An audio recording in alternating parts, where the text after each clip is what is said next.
Okay, welcome back. This is session number 5 or 6, I think. It seems a very long time, but there you go. Must be my age. Anyway, writing games with C# and XNA. Today we're going to break something broken. It's always a good place to start. If you start thinking it's going to be broken, then that actually means you're going to have an ending which is at least not as unhappy as you thought it might be. So yes, we're going to make something, and yes, it will be broken, and yes, you'll have to wait till next month to find out why and how, but stick with it. It's worth the trip, and let's face it, we're all learning stuff, so it can't be bad, can it really? Okay, stuff we know already because we've watched all the other videos and we know all this stuff. An XNA game is basically a program which contains a bunch of game data, which is effectively the game world, and that's used by these draw and update methods that are called regularly to actually draw the picture on the screen. Update's job is to make the game move, to change, to move the car, to move the bullets, to actually change the state of the game world, detect when things happen. And draw's job is to take the data which update has been setting to particular values and put it on the game display. And last time what we did was we took a particular fixed value and lobbed it into the game data and said, okay, I want a screen that's red or green or yellow or teal, this wonderful colour that nobody seems to know and isn't really worth the effort anyway. So we've got this idea that we've got game data sitting there, we've got update method twiddling with it, and you've got draw method drawing it, and that's pretty much how it fits together. Okay, and so we know that much. What we're going to do today is make the light color change.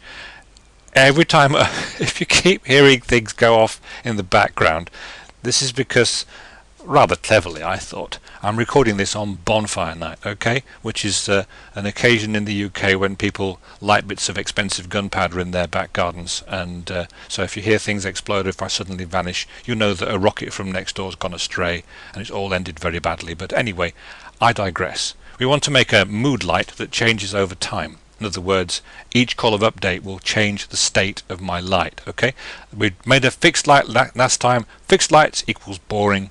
Changing lights much more interesting, so the mood light must change over time.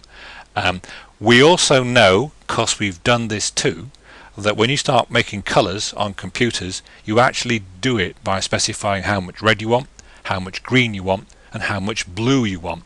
So what I'm going to do, or try to do, is make a program that changes the amount of these primaries to make the lamp change color over time. So that's how we're going to do it. We're basically going to have the update method tweaking the intensities of the red, the green and the blue so that our light changes over time, and we'll see what happens when we do this. And as I said at the start, this is kind of like giving away the name of the murderer right at the beginning of the murder mystery. It ain't gonna work, but we're big, we're strong, we're tough, we can handle that, we can live with the excitement and the danger. Heck, we record things on bonfire night, so we know what we're doing, and so let's keep going with this, because this is how our color changing mood light would actually work. Okay, so to do this we need 3 game data variables, one for red, one for green and one for blue. And the update method's job is to take these 3 intensity values, red, green and blue, change them and make a back color which will be used by the draw method to actually draw the screen. Last time we made back color and we made it a fixed color. That's fine, you get a bright yellow or teal or green or blue screen, no worries. This time we're going to actually use these variables instead. We're going to make a color and we're then actually going to push that onto the screen, and then we'll change the values and we'll change the color. So this is our game data. We're using a particular kind of computer box. Oh, my chair's creaking. You hear that? Oh, like we're on a ship. Sorry, we're using a particular type of data storage thing called a byte, and a byte is a little tiny bit of computer memory which holds values in the range 0 to 255. When you talk about something having so many megabytes of memory or gigabytes of storage space, this is the thing you're talking about. As far as we're concerned, a byte is a single location in computer memory which is made up of 8 little bits actually, and can hold a value in the range 0 to 255. Now that's okay for us because that's what we want to put in our color to get the different color intensities, because we know that the amount of red you can have goes from 0 to 255, same for green, same for blue. So byte seems a really sensible variable to use this, and we put these in the game data area, part of our game class, underneath the background color. So this basically sets everything up, and this is how we actually store our colors. Okay, if you think about the class as excuse me, a lump of stuff, then the stuff contains the data which makes the game work, the update method which twiddles that data to change the state of the game as the game is played, and the draw method that takes whatever data we've got and puts it on the screen. So we've got effectively 4 lumps of game data area, an update method to actually set values in there, and a draw method which consumes those values and uses them to get the required color on the screen. If this seems a bit strange, don't worry too much, but do bear in mind it's how every single game that's ever been written works. They've all got this central lump of stuff that tells them what the current game situation is, and then they have an update method which effectively moves that on through time, and a draw method that renders that, makes it appear on the screen in a way that we can understand and use during the gameplay. This is how it works, and so this fundamental model will stay with us all the way through the game writing process. It ain't going to be any different at any further point down the line. Okay, so here we go. This kind of takes our little box and bring it out into what the C# looks like, C# being the language, the programming language you're using to actually write the code. And so now we've got our game data in the white box, and then we've got the update method here and the draw method. And so what we have to do, having put these values into our game, is then populate these 2 methods to make use of these variables to get the game behavior that we want. Okay, so the class itself contains everything. We've got our methods, we've got our data. Now we're pretty much good to go. And there's the code. You could put this into XNA. You could actually compile it. At the moment it won't do anything, because all we have at the moment is the raw data and the methods. But the name of the game for this point on is to actually take those update and those draw methods and put stuff into them to actually make the game work. So this shows us the data and the method. So we've gone from that little block diagram all the way to real live C# code. Some of these words may seem a bit strange, protected override void. Don't worry about them for now. We'll come to what they mean a little bit later.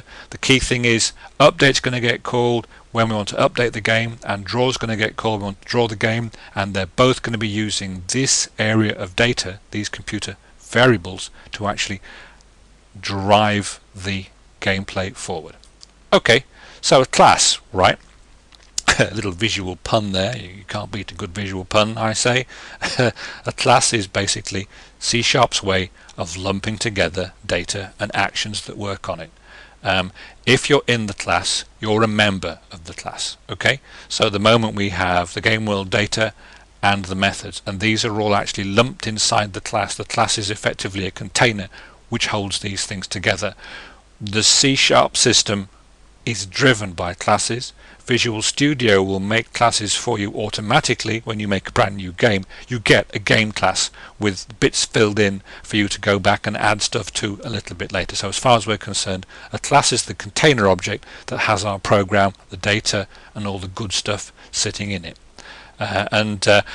One of the rules of the game with a class is that the class has a name. In this case we've just called it game 1. It has an open curly bracket that marks the beginning of the class body, and a closed curly bracket that marks the end. And all the stuff in this rather attractive shade of pink in the middle is actually what lives inside our game class. Now, we're not going to have to make many of these classes ourselves to start with, because we'll just use the one that Visual Studio created for us when it made a brand new empty game. So as far as we're concerned, this is all done for us. But later in the course, we'll start making our own classes and putting things in them. A class is often created to look after something. So if we have a game sprite, a spaceship, a rocket, a bullet, an alien, these quite often are given to a class to look after, and the class contains the methods that make that object do its thing and the data that object needs to work. That's how these things fit together. Okay, you can see blocks and little brackets coming here. So this thing here is a lump of stuff held together. This thing here is a lump of stuff, and these brackets here actually set the limits of what goes on inside the update method, and these brackets here, if I can find my pointer, define where the start and end of the draw method comes. So these things appear. C# reuses the same characters in slightly different contexts, which is a little bit confusing, but don't worry. Bear in mind, this thing holds everything, and what it holds are a bunch of variables that hold information about the game and a couple of methods that use those variables to do the gameplay. That's how it fits together. And my draw method has a block of code as well. So that's how it all goes. One of the things I'll mention now, though, that separates good programmers from great programmers is great programmers put comments in. And a comment is basically a piece of text that doesn't have any effect on the way the program runs, but it tells the compiler that... I'll start again. It tells the reader, the user, the human being, something about the program. So I've put a comment in here to mark off this lump of C#, which is defining the game data. And as far as the compiler is concerned, it sees those two forward slashes and it basically switches off. It's a bit like if I start talking about computers to my wife. As soon as I say C# programming, she switches off until I go back to something like shoes or shopping, at which point things become more interesting as far as she's concerned. As far as the compiler is concerned, these two slashes here mean don't take any more notice of me up to the end of this line, but come back and read the next line along. So a comment is just something for a human being to read that tells them something about the program. And one way you can say to the compiler, please ignore this, is to put two slashes like that to mark the beginning, and everything else is just text for us to read and the compiler will ignore. And that's just reminding me that, hey, this is where the game data lives. Okay, fair enough, that's nice. A big comment to tell you even more. A big comment can be several pages if you like, and to get a big comment in my program, I put a forward slash followed by a star, which marks the start of it, and a star followed by a forward slash at the end. And I could write a huge, that was quite a large explosion. I could write a huge piece of text here, and the compiler would just ignore it all. Real programmers write who wrote the program, when it was written, what changes they've been, what the program is supposed to do, and they put these right at the top, so people can actually make sense of them and use that information to inform their development of the code. So comments are a good thing, and as I said, good programmers might not bother with comments, but great programmers always do. You'll see these in programs that I write from now on. Lots of comments, as the bottom bullet point says, make code easy to understand. Comments are not a computer thing, they're a people thing. And so they're there for us to understand a little bit later on when we look at the program. You'd be amazed if you write a program, look back at it 6 months down the line, you won't know how on earth it works or what it does, and the comments will just help you find those things out. If you use Visual Studio, and we've been doing this for a while, it shows things in different colors. Comments come up in green, classes come up in a blue. There's basically two kinds of blue. There's a dark blue and a pale blue. Pale blue is stuff that has been made but isn't part of the language, and dark blue is part of the language. And color was invented by the XNA people because they wanted to store color in their games, so it's pale blue. Whereas byte was made by the C# people, it's part of C#, so that will be dark blue. So that's how that all fits together. And so from now on, when you see a piece of code with a bit of luck, all the colors will look right. And the green stuff, that's the comments, which the compiler completely ignores, and quite right too. Okay, so what I'm doing here is I've said, okay, our Moodlight should start off black, okay, completely dark, right? That means that we want to set the red, the green and the blue intensity values to 0. We can do this by just putting red intensity equals 0, green equals 0, blue equals 0. When my program starts running, I'm going to have no red, no green and no blue. That's just what I want, because the first thing I want to do with our Moodlight is make it fade up. We don't need to bother with back color because update creates that when it's called. So update is called, runs, fetches the color values, makes a back color, and then draw will use that back color to draw the screen. This is the code that update will be using. Make a new color from the intensity values, and away you go. So if we do this one, effectively, because these things start off 0, we're going to get a color which is black. Okay? That's a boring update method. I don't like that at all. A much more interesting and fruity one, if you like interesting and fruity code, is this one which says make me a color, Okay, back color is made up of a new color from red, green and blue, and then increase the value of these things by 1 each time. So red gets 1 brighter, green gets 1 brighter, and blue gets 1 brighter. This plus plus thingy here is just a quick and simple way of adding 1 to the contents of a variable. That's how it works. Okay, the draw method we're going to be using is just the same as last time. It takes back color and clears the screen with it. But the game itself behaves differently because update actually does different things to the game data now. Rather than just making a green or yellow color every time, it goes, okay, I'm going to actually make a brand new shiny different color based on these values of red, green and blue that I'm increasing. Okay, so let's make it go. I want a program that fades up. Let's go find one. Now here's one I prepared earlier, and if I show you the code, then that's my game data with my comments and my nice colors. Fantastic. This is my update method coming down the tracks. Make me a new color using the amount of red, green and blue. Increase the red, increase the green, increase the blue. All seems to make sense. Keep on going down, Robert. Draw using the back color, and that's it. So as I run this program, the colors should just get brighter and brighter and brighter, and we get a nice fade from black to white if it all works correctly. So watch carefully. Yep, here we come. There you go. Isn't it great? Isn't it wonderful? Isn't it broken? Right, I wanted a light that faded slowly up, and I've got that bit, but at the end it suddenly goes dark and disappears. So it goes all the way from white to black. It just keeps on doing that forever, and whilst it's sort of what we want, it isn't quite where I want it to end up. So if I just drift back to my slides now, you'll find that the slides are scarily prescient in that they know this is going to happen. The screen gets brighter and brighter and brighter and brighter, and then it goes black. It happens every 4 seconds or so, and that's actually important. If you do maths, you can work out why it's doing what it's doing. Apart from that, the program seems to work. We don't get any errors. So what's happening?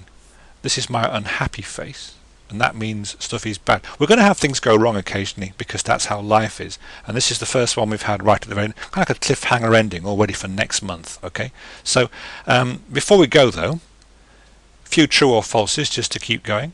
The update method contains the program's class. That is such a lie. The update method's part of the class but doesn't contain it. The start and the end of a block is marked with curly brackets. Now I reckon that's green. Let's see if I'm going to win a prize. Yes, because that's what we've seen in the examples. The opening part of a block is open curly bracket. The end part is close curly bracket. Comments in programs tell the compiler what to do.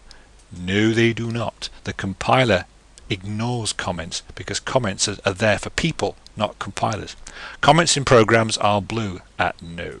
Comments in programs are green because that's the color the Visual Studio thing seems to quite like. The update method is only called once when the game runs. That can't be true because if it was, our game wouldn't change color like it does. That's going to be red.